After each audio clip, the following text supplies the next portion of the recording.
The sun is shining, so let's stay indoors and play video games, because sunburns sting like a motherfucker.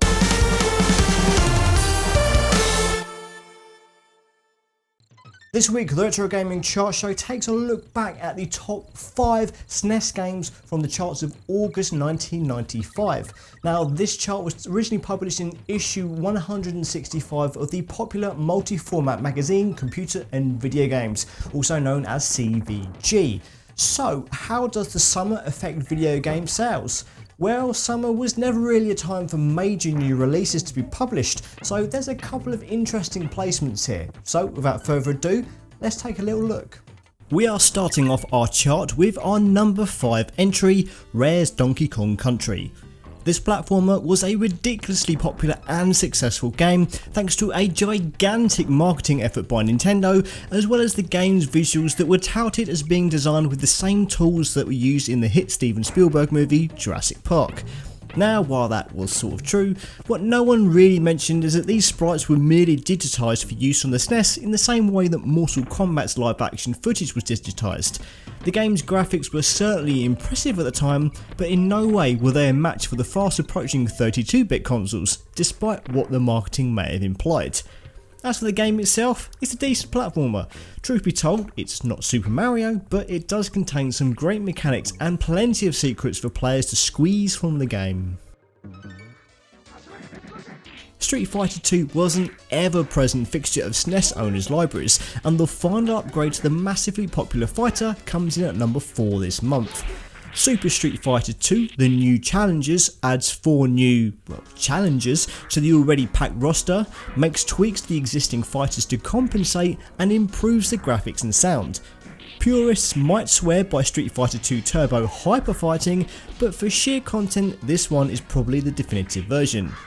The new fighters are great additions, including DJ, the only fighter in the Street Fighter series to be created by Capcom's USA branch, Fei Long, an unashamed rip-off of Bruce Lee, T-Hawk, a gigantic Native American bruiser with some punishing attacks, and fan favourite Cammy, the agile and deadly British fighter.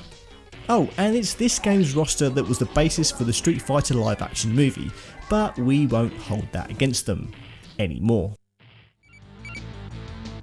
In at number 3 is Unirally, aka Uniracers. Now, I reviewed this game back in June, and you can check that video out for my full verdict. This is a game that plays unlike any other release on the SNES, a racer with stunt elements that features sentient unicycles that just happen to like racing each other. It's quirky, but it's so wonderfully unique that it's definitely worth a go.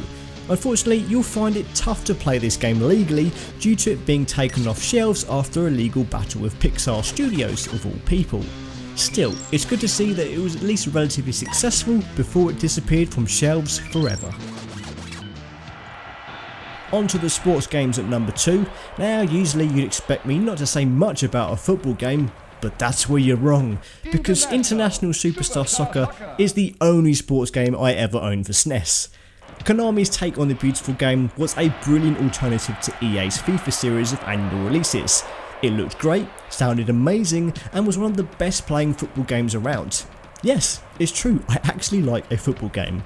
I like the various skills you could use to trick opponents, the brilliant controls, and just the way the game feels to play. Now, bet you weren't expecting that, were ya? At number 1 is the oldest game on this month's chart. So old that it was one of the Super Nintendo's launch titles in Europe. Super Soccer is not the best of football games, mainly due to the very unorthodox viewpoint of the pitch. Now, I can only imagine that this game was on sale for a very low price, hence its high chart placement, because I can't imagine why you'd buy this game over FIFA or International Superstar Soccer. But it's number 1 this month, so I guess we'll all have to deal with it. Thank you so much for watching this video. If you like this and want more, you can click this icon to subscribe, this icon to support me financially via Patreon, or these icons to watch more videos from my channel. Why not take a few seconds to answer the question of the week in the comments, or just let me know what you thought of this video. See you next week.